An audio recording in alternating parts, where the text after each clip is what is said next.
જિલ્લા પ્રાથમિક શિક્ષક સંઘ દ્વારા સરકાર સામે વિરોધ કરવામાં આવી રહ્યો છે। પેન ડાઉન, ચોકડાઉન અને શટડાઉનના કાર્યક્રમનું આયોજન કરવામાં આવ્યું હતું। 2200 જેટલા શિક્ષકો વિરોધમાં જોડાયા હતા। શિક્ષકો તમામ કામગીરીથી અળગા પણ રહ્યા છે। શિક્ષણ કાર્યથી પણ શિક્ષકો અળગા રહ્યા હતા। ઓનલાઈન હાજરીની કામગીરીનો બહિષ્કાર કરીને સરકાર સામે વિરોધ નોંધાવ્યો। આગામી દિવસોમાં ચૂંટણી બહિષ્કારની પણ ચીમકી ઉચ્ચારી છે।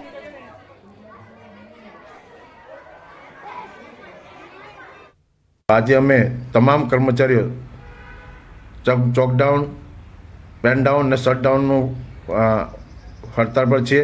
અમે આજે કોઈપણ જાતની કામગીરી નહીં કરીએ। અમારી આ માંગણી સંતોષ નહીં તો અમારા ગુજરાત રાજ્ય કર્મચારી મંડળ અને ગુજરાત રાજ્ય પ્રાથમિક શિક્ષક સંઘ દ્વારા જે પણ એલાન આપવામાં આવશે તે પ્રમાણે અમે તમામ શિક્ષકો એ પ્રમાણેનું આયોજન કરી અમે શિક્ષકો સામે સરકાર સામે અમે અમારો વિરોધ નોંધાવીશું। સમગ્ર રાજ્યમાં ગુજરાત રાજ્ય કર્મચારી મહામંડળ દ્વારા વિરોધ કરવામાં આવી રહ્યો છે, ત્યારે જામનગર જિલ્લામાં 16 જેટલા કર્મચારી મંડળોએ વિરોધ નોંધાવ્યો। 4500 કર્મચારીઓએ જૂની પેન્શન યોજનાને લઈ વિરોધ કર્યો હતો। પેન ડાઉન, ચોકડાઉન અને શટડાઉન સહિતના કાર્યક્રમોનું આયોજન કર્યું।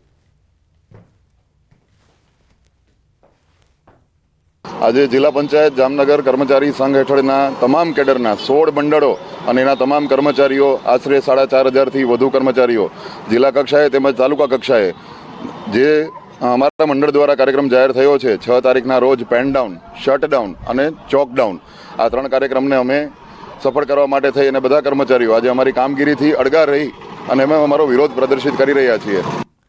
ગુજરાત રાજ્ય કર્મચારી મહામંડળ દ્વારા વિરોધ કરવામાં આવી રહ્યો છે। જૂની પેન્શન યોજના સહિત અલગ અલગ માંગોને લઈ વિરોધ કરવામાં આવ્યો। કર્મચારીઓએ પેન ડાઉનનો કાર્યક્રમ રાખ્યો હતો। સરકાર સાથેની બેઠકમાં કોઈ નિર્ણય ન લેવાયા હોવાનો પણ આક્ષેપ છે। માંગ ન સંતોષાતા કાર્યક્રમ કરવામાં આવ્યો।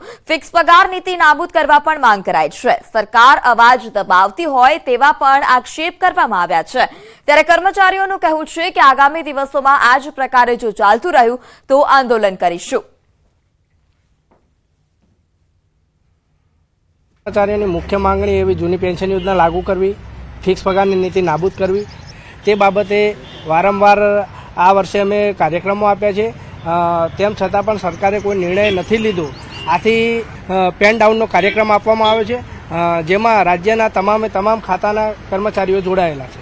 સરકાર આ આંદોલનને દબાવવા માટે પ્રયત્ન કરી રહી છે, પરંતુ તેટલા